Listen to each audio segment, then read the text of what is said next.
Hello team, welcome to another ATP Geopolitics video with myself, Jonathan M.S. Pierce. This is a US political update concerning another U-turn from Donald Trump in the realm of tariffs and a really stark admission that he was wrong in his claims before or that he was simply lying.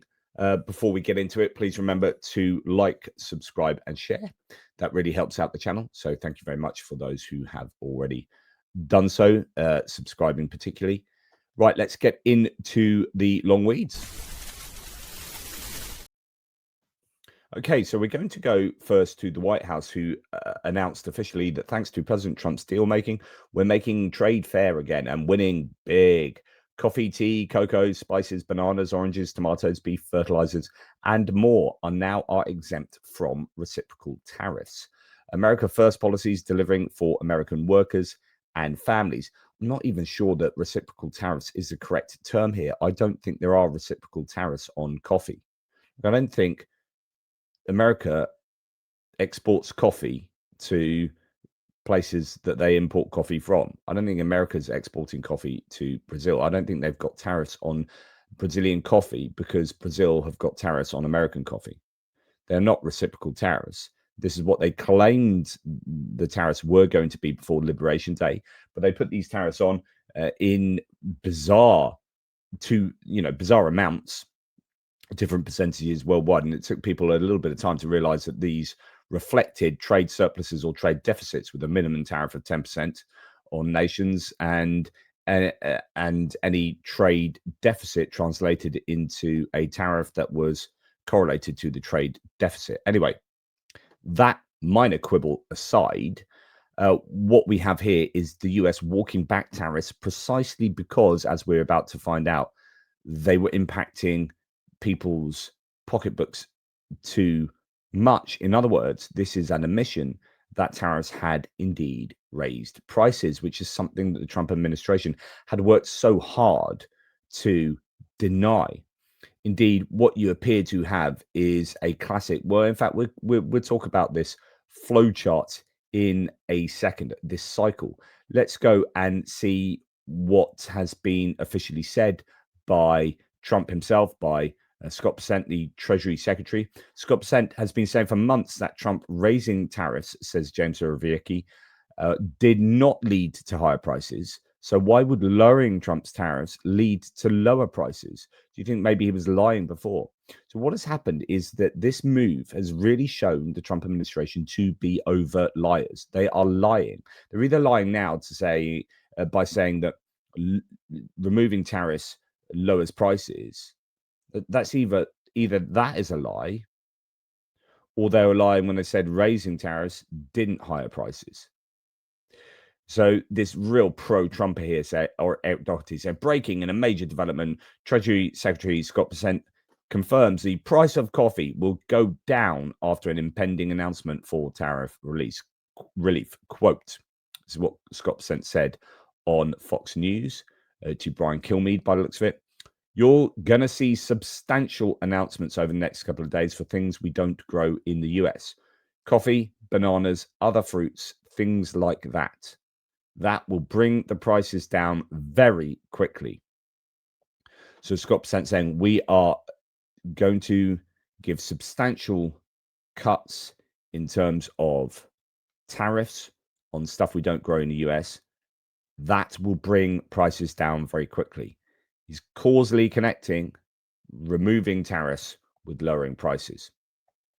Here, Donald Trump talks about tariffs, or this is in a run-up to the executive orders removing tariffs. And by the way, that's something that Congress should do. This whole scenario of trade wars with all these other nations because Trump unilaterally, by executive order, by fiat, decrees that there will be tariffs.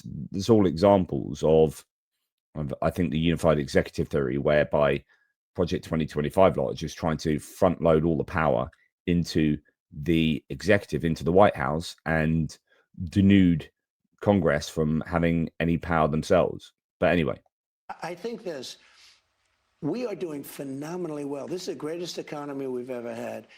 Their talking points, oh, costs are high, costs are high. By the way, the only thing is beef. Beef coffee is a little high because the ranchers are doing great. Coffee, we're going to lower some tariffs. We're going to have some coffee come in. We're going to take care of all this stuff very quickly, very easily. It's surgical. It's beautiful to watch. But our costs are way lower. Now, I think that... So we're going to lower some tariffs. And the implication there is that Trump admits the tariffs have been driving the prices up after all, as the source here says, quotes, we're doing phenomenally well, says Trump. Their talking point is, oh, the cost's high. The only thing is beef. And Ingram interrupts with coffee. We're going to lower some tariffs. In other words, oh, the cost is high, so we're going to lower the tariffs on coffee to bring the cost down. It is pretty incredible that there is this now admission that goes directly against what Trump was previously saying. Here is the economist Justin Wolfers on CNN. How expensive everything is really drove the 2024 election, sending President Trump in part back to the White House. Then he put these tariffs in there, a key part, obviously, of his economic agenda. But knowing all of that and knowing where the economy sits today when it comes to cost of living, were you surprised to see the president take this step? Let me just say I'm delighted. Every economist in America has been saying, every household in America has been saying, if you put tariffs on stuff, you'll raise the cost. The president has denied it each and every day since he's been elected. And now he says he wants to get prices down. And so now he admits that somehow tariffs have something to do with prices. I'm just looking forward to the apology. If he wants to skip the apology, that's fine. I'm just happy to keep talking to him about economics and let him understand exactly what it is that tariffs do and why they're so unpopular. How expensive. And there you go. I think Justin Wolfers says it better than anyone there. We have loads of different articles. This is CNBC. Trump cut tariffs on goods like coffee, bananas, and beef in a bid to slash consumer prices. The move comes as he faces political blowback for higher prices on grocery staples. The action also extends to tomatoes, avocados, and tea, among other items. Dr. Michel here says, it seems like he could have avoided unnecessarily raising food costs by not imposing those tariffs in the first place. But then I guess he couldn't take a victory lap for cutting them. This is a classic move of removing something that you've put on and then asking for plaudits because you've removed the thing that you put on. It's absolutely ridiculous. You are both the arsonist and the firefighter, and you ask for congratulations for fighting the fire that you yourself started. As someone says here, good morning and happy Sunday to everyone who thinks it should be much bigger news that it took Trump a whole 4 months to realize his idiotic tariffs are increasing prices on Americans. Our media should be much more brutal in spreading the news that we all know.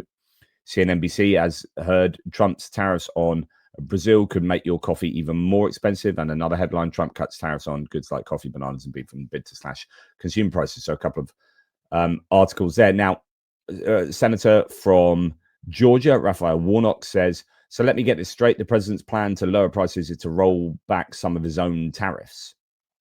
And here we have CNN talking us through it as well. Helpful, but it's not going to make groceries cheap again suddenly, and it's not going to solve the broader affordability crisis. And it does raise some questions about the logic behind the tariffs in the first place, because here we are 7 months after the president raised tariffs to historically high levels. The administration is now shielding some imports from the president's own tariffs, including, for example, coffee, tropical fruit, fruit juices, cocoa, spices, tomatoes, beef, oranges as well. All of them faced double-digit tariffs, even though in many cases the U.S. does not produce enough internally and needs to export. And many of these items have faced some pretty significant price increases, as anyone who's been to the grocery store knows. For example, banana prices up by 7% between last September and this September. Beef and veal, that should say 15% more expensive for beef, and coffee, something that almost all of which is consumed in the United States is actually imported, 19% more expensive. Now, the fact that the president is walking back those tariffs really undermines his own argument that it's only foreigners that pay the tariffs and that consumers are not going to be hurt, right? If that were the case, then you would keep tariffs in place because the government needs the revenue. And Now we have a situation where the White House is arguing that removing tariffs, that they say we're not going to raise prices in the first place, will lower prices on groceries. It's kind of hard to make sense of. Take a listen to Kevin Hassett, the White House economist, on ABC over the weekend. And of course, it is impossible to make sense of, because it doesn't make sense in the way that the White House and the Trump administration have been claiming. Tariffs are a tax on the consumer, and they talk about how wonderful it is they've raised all this money, but essentially they are giving themselves a pat on the back for raising money from putting stealth taxes on the American consumer. They are extorting or extracting that money from the consumer by driving up prices, and that money is not extracted from the country from whence these things come. Okay, it's not that the coffee producers in Brazil are paying money directly into American administration coffers. That money is extracted from the importers and from people along that process, from importer to distributor to wholesaler to retailer. The consumer pays in one way or another, or it's a profit tax, if you like, on any one of those entities along that process, so that you can decide to sink the extra costs of the tariffs and therefore not make as much profit, or you can pass the cost on to the next part of that process, or a mixture of both. And all the entities are choosing whether to do one or the other. So if you put 50% tariffs on, say, coffee, and then it's raised coffee prices by 19%, it means that that missing 21% is a tax on essentially the revenues and the profits of people along that line, and the consumers paying 19% of that 50% tariff raise. But it's Americans that are paying those costs, not, all 50% is that is put on Americans. It's not in this case, the Brazilians. Right, now let's go to another source. Says, after all the bragging Trump did about his tariffs, there should be a lot more headlines screaming, quote, Trump reverses tariffs because they increase prices like we all effing said they would. And it's really, really frustrating, isn't it? So here we have Nick Salter, who's a very big Trump supporter, online saying, breaking, President Trump has just signed an executive order eliminating tariffs on beef, coffee, and tropical fruits. This is an effort to bring down food prices in America as voters voice concerns about affordability. Keep focusing on affordability, 47. So Nick Salter doesn't realize here that the ridiculousness of his comment. He's like, yeah, well done. Keep focusing on affordability, Trump. This is awesome. This is what you need to do. You need to keep prices down, when it was Trump that put the prices up. So he's congratulating Trump on reducing those prices. Again, congratulating Trump on being a good firefighter and putting out the fire that he started. And this is the flowchart that you keep seeing, or the cycle that Trump is involved in. I make a stupid decision. Something really bad happens. I convince my followers the problem is now magically solved. I reverse my stupid decision. That is what you are seeing here. So Trump places outrageous tariffs on imports, says this source, because becomes known as taco. Trump always chickens out. Can't admit it was stupid. Continues with spun up supported waffling. Hides the economic numbers. Prices rise. Can't hide it with propaganda. Reverses course. MAGAs praise him, ignoring the original stupidity. Let's go back to Nick Salter. MAGAs praise him, ignoring the original stupidity. Literally, I mean, you might think this is kind of a sort of a puerile understanding of what Trump does here. No, this is absolutely spot on. This is exactly what happens. It's incredible to see this happen so frequently. Anyway, these U-turns on all these different tariffs absolutely concrete evidence of Trump lying at one point or another, and I think of having a really facile understanding of macroeconomics. Anyway, that's enough for me. Thank you very much for watching. Please remember to like, subscribe, and share. Really appreciate your support. Take care. Speak to you soon.